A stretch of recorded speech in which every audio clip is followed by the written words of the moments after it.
welcome back to my channel. Today I'm going to be sharing with you my Yule Witchathon Tbr. So if any of you guys have been watching for a little while, I participated in the last Witchathon, which went from the week leading up to Halloween. The Witchathon is a readathon hosted by Rhiannon over at Crescent Moon Reads.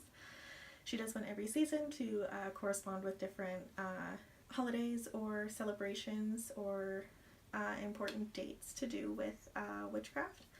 And they usually correspond with different holidays in other cultures as well. So like for example, this one is the Yule Witchathon, which corresponds for many people with Christmas and other winter holidays, and it runs this year from December 14th to December 21st. This Witchathon is going to be all full of very wintry and holiday themed questions that will fit with many different holidays, and so without further ado, let me show you what I'm going to be reading. So the first prompt is: Yule is a time for gift giving for many, so read a book that you got as a gift. This one I'm really excited about because Mikayla's reading over on BookTube and Mikayla's tweeting over on Twitter a few months ago asked if there were many people who wanted to participate in a BookTube Secret Santa that she was going to be organizing, and I said yes. So she paired me up with another booktuber in Canada where I live, so it would make shipping easier, to exchange books with.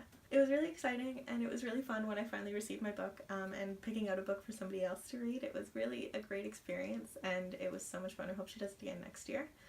But anyway, the booktuber that I was paired up with was Valeries Bookish, and I will share her channel down below. She's such a sweetheart and I was really excited to do this with her, but the book that she gave me was Illuminate by J. Kristoff and Amy Kaufman, and I'm so excited to read this. I've been wanting to read it since I got it, and I knew it was a good idea to save it for this, or December in general, but then it fits really well with this prompt anyway. This is a science fiction story set in the future in, I think, 2575, and it's told in like a mixed media format, so it's got like emails and texts and chats and all that kind of stuff. I've read one other book that's in the similar format. It was called The Three. I don't remember who it was by, but it was such a good book. It was really cool. It was like a horror thriller kind of stories, but I really enjoyed the mixed media format. I'll leave a link to it down below if anybody's interested, but it was very good, so I'm really excited to dive back into this again. I think it'll be a good way to reintroduce me to science fiction, because I haven't really read much science fiction in a long time and I used to love it, so I'm hoping this will bring me back into it. It's the first in a trilogy, so I really hope I like it so I can keep reading it. The next prompt is: we've descended into the darkest part of the year, read a book that deals with a dark subject matter. So for this prompt I decided to go for a thriller, crime, mystery type novel. I've got quite a few. And this one I've been wanting to read for a long time, but I've just kind of put it off. But it is The Girl in the Spider's Web by David Lagerkrantz. I don't know how to say his last name.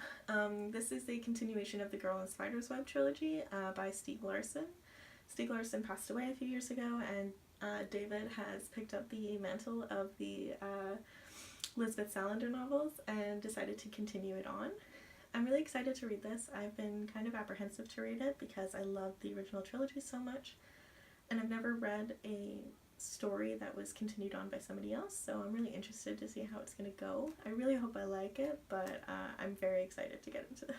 The third prompt is: this time of year is one meant for introspection. Read a book that challenges you to see another point of view. So this one I was having difficulties finding a book for, and I decided to go just back to the basics, and I picked one of my historical fictions because it literally is told from another person's point of view exactly, another person from history. So for this prompt I decided to go with The Taming of the Queen by Philippa Gregory. I've got quite a few Philippa Gregory books, but I haven't read this one yet. This one deals with Catherine Parr, who was one of Henry VIII's wives.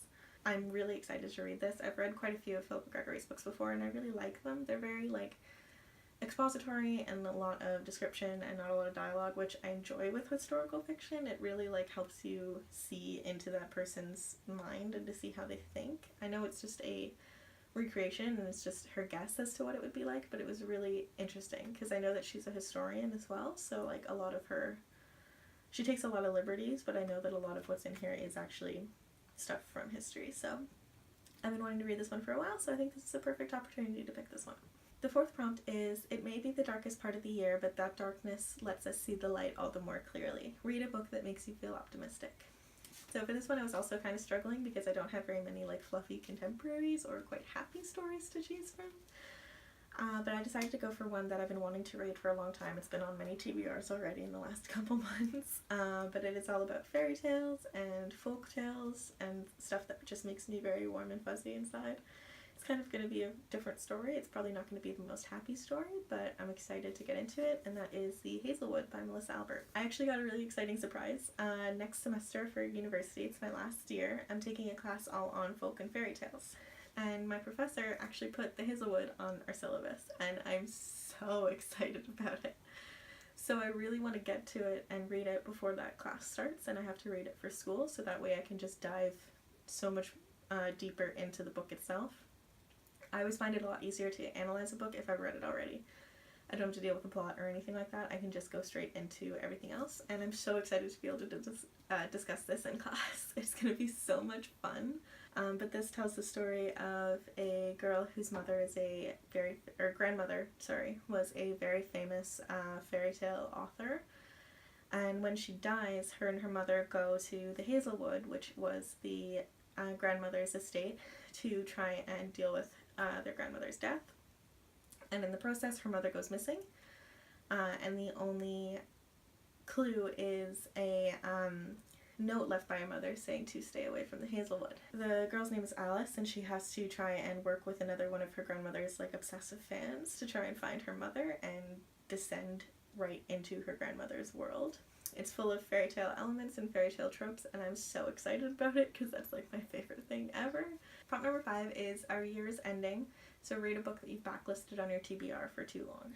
So for this one, I'm going to go with Sight Witch by Susan Dennard. I read Susan Dennard's Truth Witch and Wind Witch 2 summers ago, I think, and I loved both of them. Her next one, Blood Witch, is coming out pretty soon, which I'm very excited about. But this is a novella that she recommends you read between Wind Witch and Blood Witch. It takes place in the past of this world and helps to illuminate some of the mysteries that were brought up in Wind Witch and Truth Witch. So I'm very excited. It's going to be short and sweet. But it's going to bring me right back into this world and get me ready for the sequel to come out, which comes out next year, and I'm just so excited about it. And the last book prompt for this Witchathon is to read the group book, which I don't actually have yet. On the day that I'm releasing this video, I have my final exam, so I won't be able to start reading until the mid-afternoon evening, but I also have to go and get this last book, which is The Bear and the Nightingale by Catherine Arden. I wanted to read this for a long time. I've seen it on BookTube quite a bit. I know that Reagan over at Peruse Project just raves about this series, and it's like, again, got that like fairy tale, folk tale aspect. It's set in ancient Russia, which is like such a great time period, but it's got like wintry vibes, it's got fairy tale vibes, and I think it's going to be perfect for this time of year, and I'm really excited to get into it. Okay, thank you guys so much for watching. I hope you enjoyed. That was my Yule Witchathon TBR. I'm really excited to participate in another Witchathon, especially since it starts on the day of my last exam, so I don't have any other schoolwork or anything to deal with, so I hopefully will be able to get through all these books. And I'm just so excited to be able to actually like fully immerse myself in a readathon. I've never been able to do that before, and this one is just so perfectly timed and so perfectly themed that I'm really excited to be able to participate and hopefully get to read a bunch of really awesome books. If you enjoyed this video, please give it a thumbs up and comment below letting me know if you are going to be participating in the Witchathon, and if you are, what some of your books are going to be, or let me know what you thought of any of the books that I'm planning on reading myself. If you enjoyed this video and want to see more, I put up new videos every Monday and Friday, so please subscribe, and I will talk to you guys later. Bye bye.